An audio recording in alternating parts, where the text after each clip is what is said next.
കനത്ത മഴയിൽ തൃശൂരിലെ താഴ്ന്ന പ്രദേശങ്ങൾ വെള്ളത്തിനടിയിലായി. അശ്വിനി ആശുപത്രിയിൽ വീണ്ടും വെള്ളം കയറി. വെള്ളക്കെട്ടിനെ തുടർന്ന് പലയിടത്തും ഗതാഗതം താറുമാറായിട്ടുമുണ്ട്. ലബി സജീന്ദ്രൻ വിശദാംശങ്ങളുമായി. ലബി, ദൃശ്യങ്ങൾ കാണുമ്പോൾ കനത്ത മഴയാണല്ലോ തൃശൂരിൽ പെയ്യുന്നത്.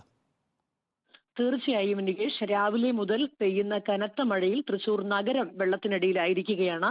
കഴിഞ്ഞ ദിവസത്തേതുപോലെ തന്നെ അശ്വിനി ആശുപത്രിയിലേക്ക് വെള്ളം ഇരച്ചു കയറി. അശ്വിനി ആശുപത്രിയിലേക്ക് കഴിഞ്ഞ ദിവസം കാഷ്വാലിറ്റിയിലും വാർഡിലുമെല്ലാം വെള്ളം കയറിയിരുന്നു. അതേ തുടർന്ന് പ്രതിപക്ഷ പ്രതിഷേധമെല്ലാം രൂക്ഷമായതാണ്. കഴിഞ്ഞ ദിവസങ്ങളിൽ കോർപ്പറേഷനിലേക്ക് പ്രതിപക്ഷ അംഗങ്ങൾ കുളവാഴിയുമായി പ്രതിഷേധം നടത്തിയതുൾപ്പെടെ വലിയ വാർത്തകളൊക്കെ തൃശൂരിൽ നിന്ന് വരികയും ചെയ്തിരുന്നു. ഇന്ന് സമാനമായ സാഹചര്യം തന്നെയാണ് തൃശൂർ നഗരത്തിലുള്ളത്.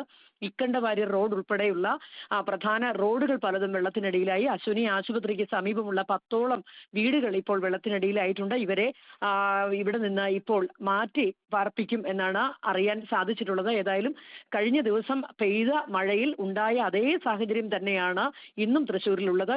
നഗരത്തിലെ ഏതാണ്ട് പ്രധാന റോഡുകളെല്ലാം വെള്ളത്തിനടിയിലായി. ഗതാഗത കുരുക്ക് നഗരത്തിൽ രൂക്ഷമായിരിക്കുന്നു. അശ്വിനി ആശുപത്രിയുടെ പരിസരങ്ങളെല്ലാം വെള്ളത്തിനടിയിലായിട്ടുണ്ട്. അരയോളം വെള്ളത്തിൽ ആണ് ഇപ്പോൾ ഈ അശ്വിനി ആശുപത്രിയിലെ പരിസരങ്ങളെല്ലാം മുങ്ങിയിരിക്കുന്നത്. ആശുപത്രിയിലേക്ക് കഴിഞ്ഞ ദിവസം വെള്ളം കയറിയതും രോഗികളെ മുകളിലെ വാർഡിലേക്ക് മാറ്റേണ്ടി വന്നതുമെല്ലാം വലിയ വിവാദത്തിന് വഴിവെച്ചിരുന്നു. അന്ന് മഴക്കാല പൂർവ്വ ശുചീകരണ പ്രവർത്തനങ്ങളിൽ കോർപ്പറേഷൻ കാണിച്ച അനാസ്ഥയാണ് ഈ വെള്ളക്കെട്ടിന് കാരണം. ഇത് മനുഷ്യനിർമ്മിത വെള്ളക്കെട്ടാണ് എന്ന് ആരോപിച്ചുകൊണ്ടാണ് പ്രതിപക്ഷം കഴിഞ്ഞ ദിവസം വലിയ പ്രതിഷേധമൊക്കെ സംഘടിപ്പിച്ചത്. ഇന്നും സമാനമായ സാഹചര്യം തൃശൂർ തുടരുന്നു. കനത്ത മഴയിൽ നഗരഭാഗങ്ങളെല്ലാം വെള്ളത്തിനടിയിലായിരിക്കുന്ന കാഴ്ച തന്നെയാണ് നികേഷ് ഉള്ളത്.